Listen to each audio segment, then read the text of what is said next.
Pro Group Management. Workers' comp that works for you. This is 7 at 7 from the Las Vegas Review-Journal. Good evening, I'm Jen Ah. Here are your top stories presented by Carnegie Heights. Governor Steve Sisolak is hoping to encourage more folks in his age group to get vaccinated by getting the COVID vaccine himself. Earlier today, he was at Albertsons getting his shot along with frontline grocery store workers who are now eligible to get their vaccines. As for the governor, he's 67 years old, so he falls in that 65 and older age range and is eligible to get his shot. Here's what he had to say. If you know somebody that's 65 and doesn't have transportation or can't get there, a phone call to them and say, hey, look, let's make an appointment. I'll take you down there would really go a long, long way. The Southern Nevada Health District is also expanding vaccine eligibility to food service and hospitality workers. Plus, for many Americans, the third round of stimulus checks is expected to come very soon. President Joe Biden signing the bill today. Review-Journal's Renee Summerhour explains how much the stimulus check is worth and who qualifies. Renee?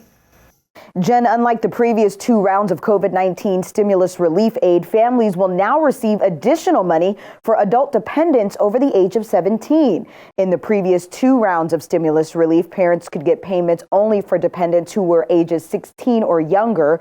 The bill calls for $1,400 stimulus checks for individuals earning up to $75,000. Married couples earning under $150,000 can receive $2,800. So when will I get my check? That's what we're all asking. Well, President Biden signed the bill today, so stimulus payments should be issued within days. Similar to the previous two stimulus checks, taxpayers can track the status of their payments with the IRS Get My Payment online portal. You can find that on our website, lvrj.com.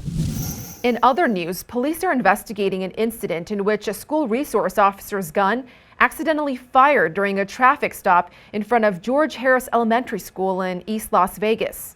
What police are saying so far, the officer approached the vehicle during a traffic stop, but then the driver drove away, knocking the officer down.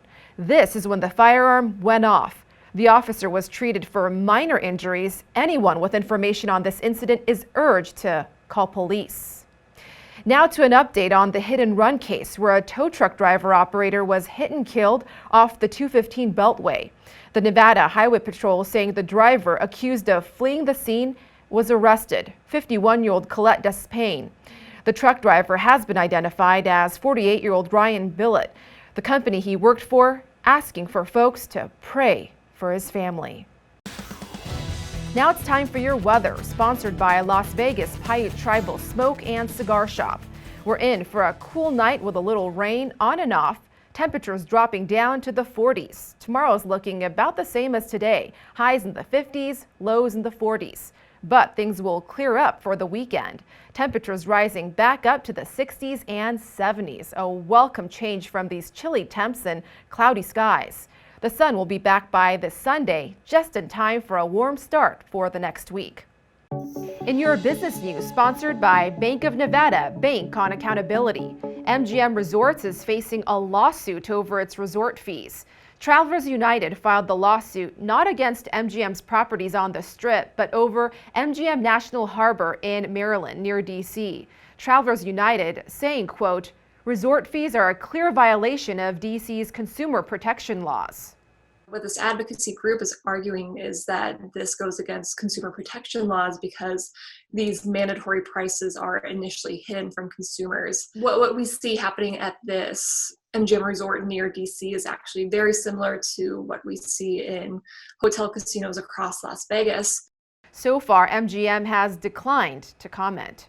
Sports, sponsored by Scenic Brewing Company. With this sports update, I'm Cassie Soto. Golden Knights goaltender Marc-Andre Fleury has landed on the league's COVID-19 protocols list just a day after the team's 4-3 loss at Minnesota. Golden Knights beat writer Ben Goetz has more. It's important to remember that Marc-Andre Fleury appearing on that list doesn't necessarily mean he tested positive for COVID-19, but of course it is not a good sign for the Golden Knights. Marc-Andre Fleury has been by far their best player of the season. He is one of the favorites for the Vezina Trophy, which goes to the best goaltender every year. Logan Thompson has made his NHL debut on Wednesday, is the only other goaltender on the active roster. We'll see if the Golden Knights make a move there before their game in St. Louis on Friday.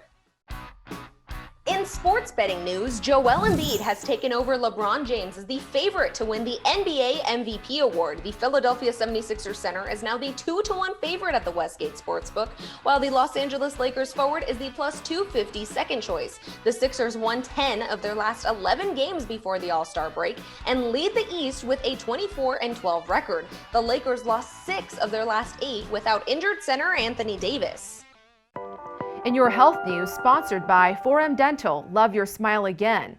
Those in our state now have a new option for getting their COVID vaccine. Select CVS locations will be offering the shots by appointment only. The chain is doubling the number of states, adding our state to the list. CVS's CEO saying as more doses are available, they plan on expanding. Eligible Nevadans can start booking their spots this Saturday at cvs.com or by calling their customer service line. In your lifestyle news, sponsored by Get Healthy, Clark County. Did you know Barbie just turned 62 this month? She's looking great for her age and still a hot commodity. The Mattel brand had gross sales of over $1 billion thanks to Barbie in 2019, even outperforming other big names like Hot Wheels and Fisher-Price. For vintage collectors, a mint in-box original 1959 Barbie is worth $8,000 to $10,000 today. That's according to Reader's Digest. For more on Barbie's colorful history, go to lvrj.com. In your entertainment news, sponsored by Las Vegas Motor Speedway. Jabberwockies are masking up and getting ready to return to their biggest stage yet since the pandemic. These dancers will be reopening their production called Timeless at MGM Grand Garden tonight with more than 500 fans in the 17,000-seat arena following COVID protocol. The theater size they normally play to is about 350, so this is actually a jump up for the Jabberwockies, and they're going to be in the MGM Grand Garden Arena for the foreseeable future. The Jabba's updated schedule is 7 p.m. Mondays through Thursdays and 7 p.m. plus 9:30 p.m. on the weekends. That's a wrap for tonight's 7 at 7. Thank you for watching. I'm Jen Ah. We know you're busy, so we've built a newscast to fit your lifestyle. Catch us on the RJ mobile app, Amazon Fire TV, and so much more. Plus, watch 7 at 7 a.m. bright and early. Have a great night. Review Journal Studio, sponsored by Adam Kuttner. Get the maximum settlement as quickly as possible. This 7 at 7 update, sponsored by Pro Group Management. You're watching 7 at 7 from the Las Vegas Review Journal.